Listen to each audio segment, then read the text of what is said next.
gente vai agora para um assunto muito importante e vamos explorar ao máximo o nosso entrevistado de hoje, porque, aliás, são vários temas, né? Falar de agronegócio, falar daquilo que realmente move o Brasil, e em especial o Mato Grosso do Sul, né, Stephanie? Com certeza, Joel. Como a gente anunciou aí no intervalo, nosso entrevistado de hoje é Marcelo Bertoni, presidente da FamaSul. A gente quer entender rumos dessas negociações de dívida, safra, avanços da inteligência. Saber onde é que o tarifaço pega a gente. Exatamente. Vamos ouvir o que a FamaSul tem a dizer. Marcelo, mais uma vez, bom dia. Seja muito bem-vindo aqui ao nosso estúdio. Presidente, vamos falar o seguinte. Hoje, Mato Grosso do Sul ele concentra centenas de propriedades afetadas também por disputas, enfim, são vários temas que a gente vai falar hoje. Para a gente abrir esse diálogo hoje, qual é a principal missão institucional da FamaSul e hoje, como a federação atua no dia a dia para dar suporte a esses sindicatos, fortalecer a representatividade do homem do campo aqui no estado? Bom dia, Steph. Bom, a FamaSul hoje tem dois braços, o braço do Senar e o braço da FamaSul. O Senar é o educacional nosso. E a FamaSul, a parte faz a representatividade. Comitês, em STF, toda essa parte política também, a FamaSul que faz. Então a gente tem caminhado muito, não é bom dizer, nós temos 69 sindicatos aí no estado. O estado tem 79 municípios, mas a gente tem 69 sindicatos com extensão de base. Então a gente atende todos os municípios. E nós fazemos todas as ações que acontecem, inclusive nos municípios, nas questões políticas, principalmente, e nos conselhos. E o Senar vem fazendo os cursos que a gente sempre faz aí com os sindicatos, em parceria com algumas prefeituras. O curso é gratuito, é só procurar o sindicato. Tem várias cadeias, a gente tem aí desde de artesanato até cursos técnicos já de profissionalização. Então, quem está interessado, procurar o sindicato, que o sindicato tem esse braço aí para fazer essas qualificações no município. Marcelo, eu estava olhando, eu ainda sou do tempo do Facebook, tá, gente? O Facebook ele mostra algumas coisas do passado, e eu estava olhando uma foto de um programa que eu tinha logo no começo da minha fala dos microfones, e estava, olha o que eu fiz, estava um conflito danado, e eu coloquei no mesmo estúdio para conversar, né, a polícia militar, o Ricardo Baixa, à época, e os indígenas, o pessoal lá que era um conflito, estava acontecendo, não me lembro nem do desdobramento, mas eu sei que a entrevista deu bom, todo mundo saiu bem. Como é que está essa questão fundiária agora, né, no nosso estado? Se deu uma acalmada? Porque a gente vive essa tensão sempre. E fala até questão de segurança jurídica para o trabalhador, né, para o homem do campo que está lá, né, tratando essas coisas. A gente via muito antes, e é claro que existia uma espetacularização também, mas eu me lembro de sentir muito... quando eu vi o gado sendo morto ali de qualquer forma, né? Claro que tem toda uma questão política. Mas eu falo hoje, a realidade, como é que tá? Eu continuo a mesma coisa. Isso foi em 2014, a propriedade do Baixo. Eu acho que foi 12, se não me falha a memória, por aí. Da primeira, mas em 2014 foi quando queimaram toda a sede dele, botaram fogo. Uma cena triste demais de ver, né? E tá acontecendo de novo. Em Carapó aconteceu tem uns 8 meses. Também botaram fogo na sede, botaram fogo em tudo. E agora em Sidrolândia de novo, na mesma região do Baixa, tem uns 2 meses mais ou menos, entraram numa propriedade, queimaram sede, queimaram as casas dos funcionários, queimaram tudo. Então, assim, é muito difícil você trabalhar dessa forma. Eu sei que são 2 vítimas, eu sempre falo isso, eu não tiro os direitos dos povos originários, não entro na discussão de mérito. A única coisa que eu falo é que não pode ser só o produtor que tem que pagar a conta. Porque hoje, pelo IBGE, nós temos 1.700.000 índios e 220 milhões de brasileiros, mais ou menos. Então, o resto todo mundo deve. Então, todo mundo é filho de invasor. A não ser quem se declara aí, que é 1.700.000 índios, que são os povos originários. Mas a forma que eles têm feito, isso eu não concordo. Uma agressão, crime, violência, toda essa questão eu sou contra. Nós já tivemos alguns avanços nesse decorrer aí, a gente conseguiu fazer 2 conciliações, uma em Antônio João, fazia mais de 30 anos de briga, a gente conseguiu fazer uma conciliação no STF, e fizemos outra em Juti, que o produtor estava invadido desde 92 e a justiça não faz a sua parte, que deveria fazer. A justiça nas questões indígenas não há reintegração de posse há mais de 30 anos. Então, quando eu não tenho a punição de crimes, eu incentivo a mais crimes. Do Baixa não aconteceu nada com quem botou fogo.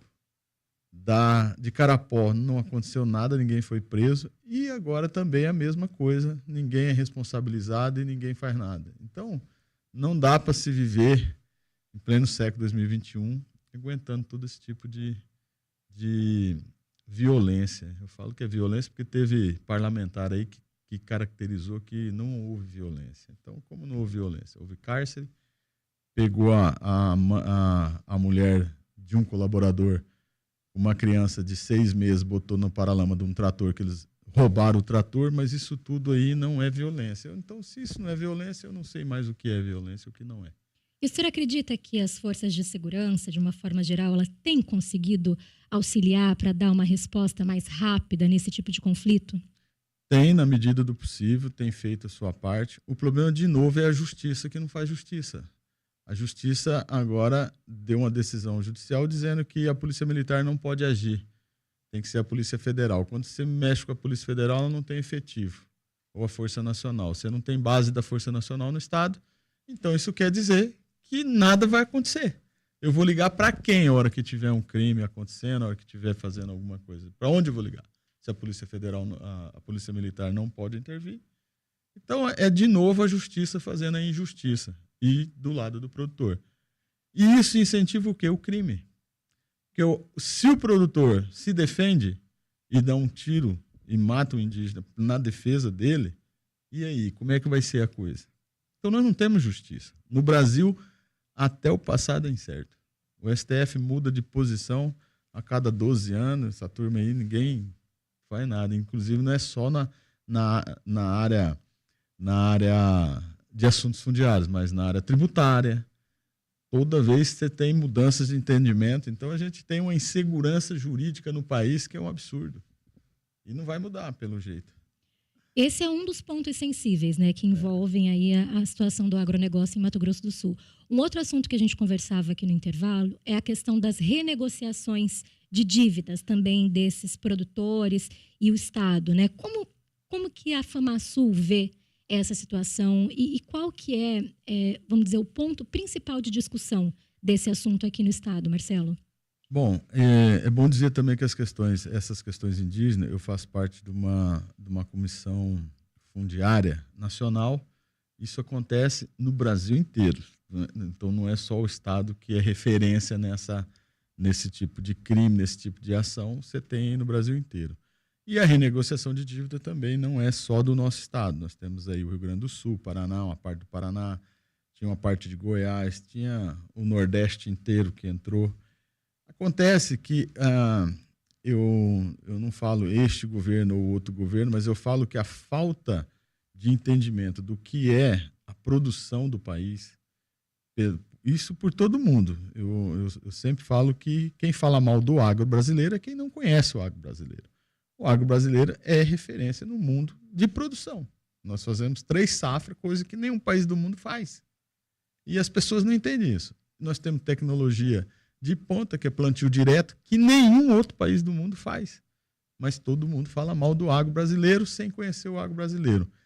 E é tão grave o tanto que a pessoa não conhece que ela tem certeza que quem alimenta o Brasil é a agricultura familiar. Para nós, a agricultura é única. Não existe agricultura familiar e nem agricultura normal. Porque o que acontece quando faz assim? Eu renegocio as dívidas dos pequenos e dos médios, que é a grande maioria, que é a que alimenta realmente o país, que os grandes não precisam. A maioria dos grandes se sustenta sozinho. Mas o médio produtor é o que tem maior quantidade, não é o agricultor da família, pequena família. Então, o que vai acontecer? Não renegocia. Faz 2 anos que nós estamos tentando essa renegociação de dívida para o Rio Grande do Sul. Todo mundo sabe da catástrofe que aconteceu lá. Não, renegocia o pequeno.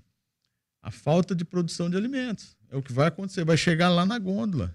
Para quem vai pagar a conta? É o cara que mora na cidade. porque muitos desses produtores pararam de plantar. Então, não vai acontecer se não fizer essa renegociação, que agora saiu agora essa semana, uma MP, uma medida provisória, que pode ser que vai atender alguns produtores. Só que chegou em tempo muito tarde. Então, eu acho que no ano que vem vai ter reflexo isso tudo que aconteceu.